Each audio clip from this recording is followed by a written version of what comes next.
সেজে আমি হাজির হয়েছি,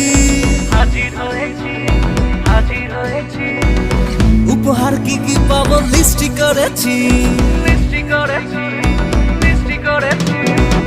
জামাই সেজে আমি হাজির হয়েছি, উপহার কি কি পাবো লিস্টি করেছি। জমিয়ে খাবো আমি ইলিশ মাংস কই, খাবো আমি ছেটে পুটে মিষ্টি সাথে দই।